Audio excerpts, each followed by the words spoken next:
श्री गुरुदेव भगवान की जय। श्रीमद् भगवद गीता के 8वें अध्याय में श्री भगवान कहते हैं कि मुझको जानने के लिए कोई अंतिम समय में ही मैं नहीं जाना चाहूंगा, वरन गुरु कृपा, सत्संग व अपनी सद्भावना से बाल्यकाल से या जीवन भर के अभ्यास के द्वारा व अनेक जन्मों की जो वासनाएं हमारे अंदर जमी हुई हैं, उसके अभ्यास, हमारे अनेक जन्मों का क्या अभ्यास है, उससे ही हम जागते हैं और जाने जा सकते हैं। संपूर्ण जीवन का अभ्यास हो, कोई भी कर्म हो तो न मिलेगा।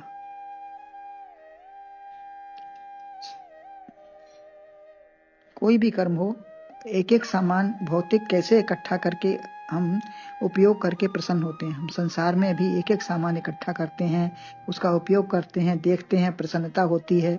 तो ऐसे ही बिना इस प्रक्रिया के भगवत प्राप्ति नहीं होगी। ऐसे ही हमको एक एक करके हमको अपने वृत्तियों को समेट कर और कहाँ संसार से हटाकर भगवान में लगाएंगे, उनमें शांति, प्रेम और सब दया भाव सब भरेंगे, तभी हमारी ये इस धन की प्राप्ति हो पाएगी।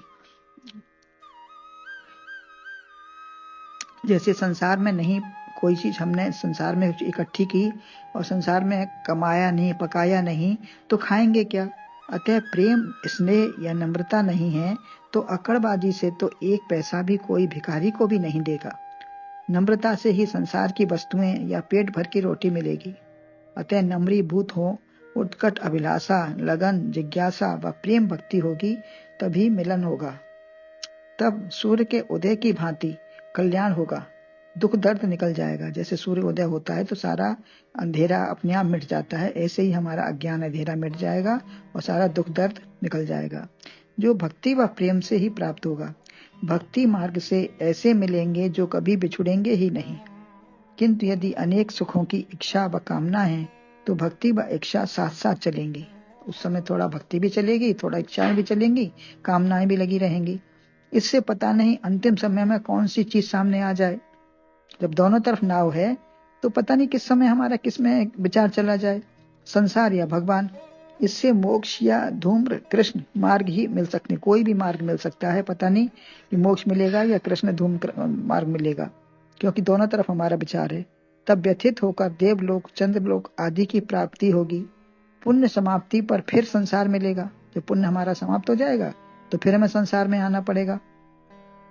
थोड़ी सी भक्ति के कारण देवलोक थोड़ा मिल गया, थोड़ा पुण्य है तो थोड़ा मिलेगा, ज्यादा है तो पूरा मिलेगा। तो उतना ही, जितना ही मिलेगा, जितना हमारा पुण्य है उतना ही मिलेगा। दो मार्ग हैं, क्रम बराबर चल रहा है। यह क्रम शाश्वत है, मर्यादाएं व संसार में भी हैं। यही क्रम संसार में भी है और यही क्रम भगवान के उस रास्ते में भी है। ये शाश्वत क्रम है, मर्यादाएं भी सब शाश्वत हैं। सृष्टि समाप्त नहीं होगी।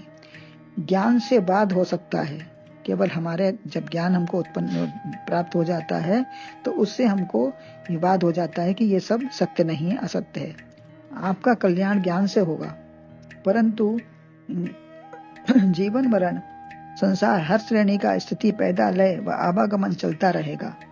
मरना जीना संसार में हर श्रेणी का स्थिति, पैदा, लय व आवागमन ये सब चलता अपनी जगह चलता रहेगा, क्योंकि ये क्रम कभी नष्ट नहीं होता। अब आगे 27वें श्लोक में कहते हैं, नैते सथि पार्थ जानन योगी मुह्यति कश्चन तस्मात् सर्वेषु कालेषु योग युक्तो भवार्जुन।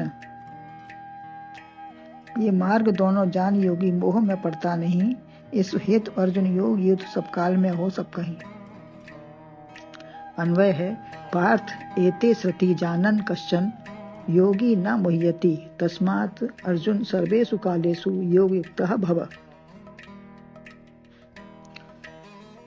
हे अर्जुन, इन दोनों मार्गों को जानने वाला कोई भी योगी मोहित नहीं होता। इसलिए जब सब समय में योग युक्त हो जाओ, हर समय योग युक्त रहो, अपनी वृत्तियों को विचलित मत होने दो। परमात्मा ही लक्ष्य है जिसका, ऐसे उसको प्राप्त करने वाले हे पार्थ, हे अर्जुन, कृष्ण व शुक्ल दोनों ही मार्गों को जानने वाला अर्ची, प्रसन्नता, मोक्ष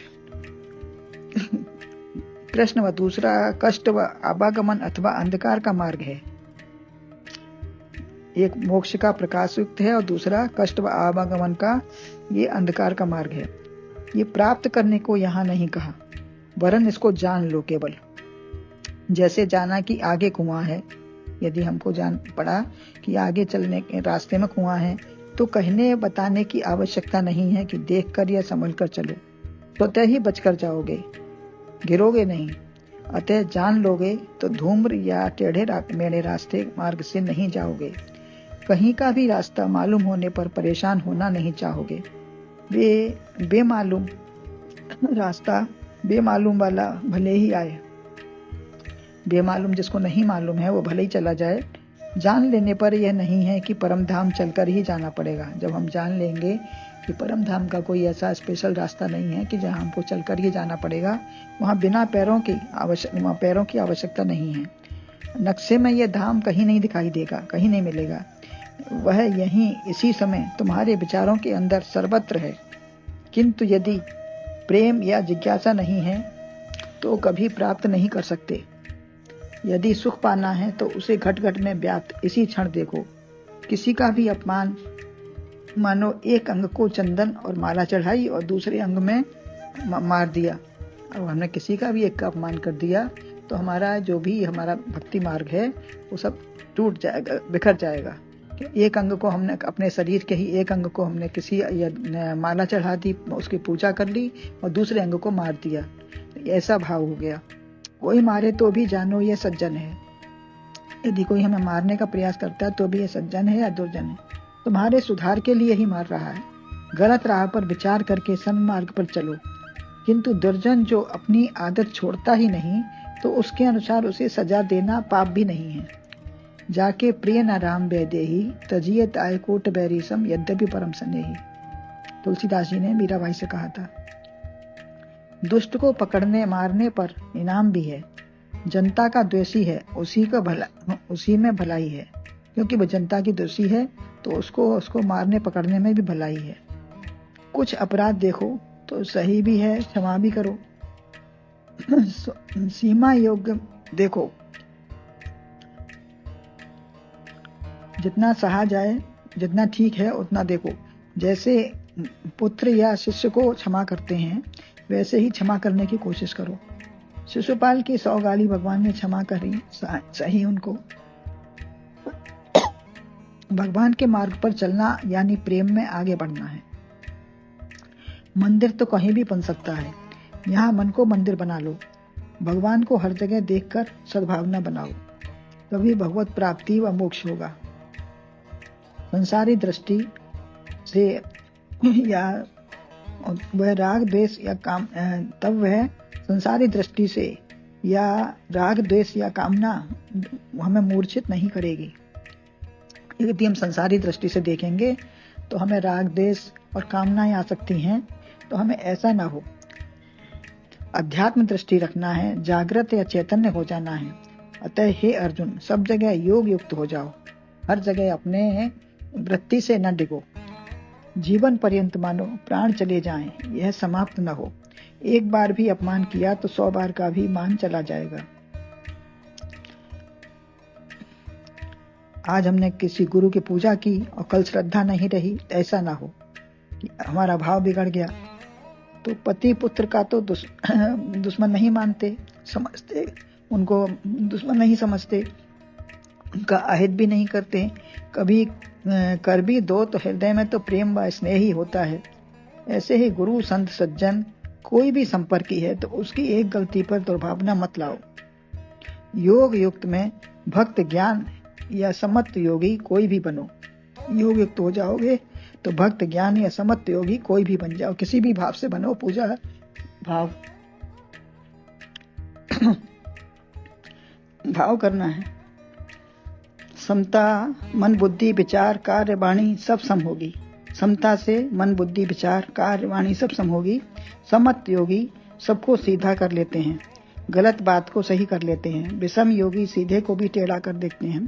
सीधे व सरल मार्ग को अपनाओ। टेढ़ा व्यक्ति योग युक्त नहीं होगा। तभी भगवान की प्राप्ति करके आचरण विचार सही होकर जीवन सुखी हो जाता है। गीता जैसा अमृत पी करके, गीता जैसा अमृत भगवान ने हमको दे रखा है, भौतिक व आध्यात्मिक वस्तु प्राप्त करके भी सुखी ना हो पाए तो कैसे सुखी होंगे। मूर्खता छोड़ें, ज्ञान को अपनाएं। आखिरी श्लोक से और भी मार्ग निश्चित कर लें, फिर आगे तत्व का वर्णन होगा। तो गुरुदेव भगवान की जय।